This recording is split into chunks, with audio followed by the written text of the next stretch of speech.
part A of the AP problem, we are asked to write, or in part 1 of part A, we are asked to write the balanced equation for the oxidation half reaction, and that is going to be the zinc reaction, which is zinc produces Zn2 plus aqueous plus 2 electrons. In part 2, we are asked to write the balanced net ionic equation for the overall reaction, and that is CO2 plus aqueous plus zinc yields Zn2 plus aqueous plus CO solid, which is the reaction we get after canceling the electrons from the two reactions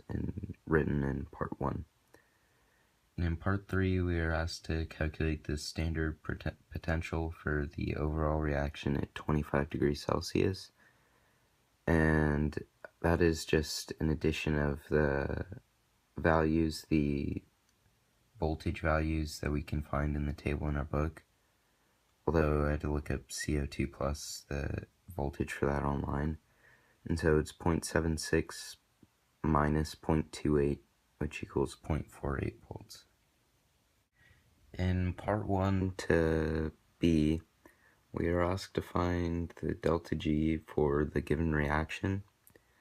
and the equation for that is delta G is equal to negative NFE, N being the number of moles of electron, F being the Faraday number, and E being the voltage value given.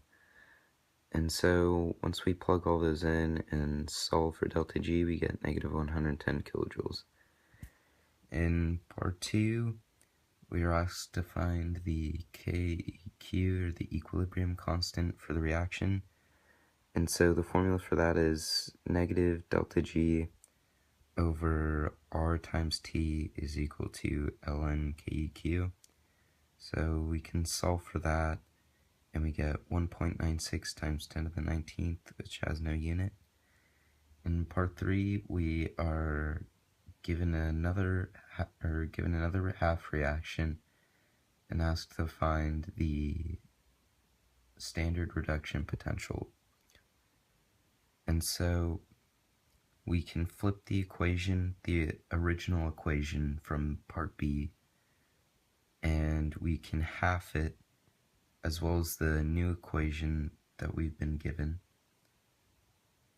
and in order to reach the final product, and we half it so we can get it down to the 2 electrons, and we get it at the end 1.23 minus 0.55 is equal to 0.68 volts, which is our E. In part C, we are asked to find the maximum mass of Cu that can be created from 100 amperes over an hour.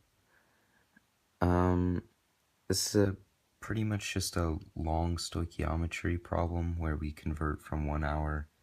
into grams of Cu. So we convert it to seconds, then into amperes,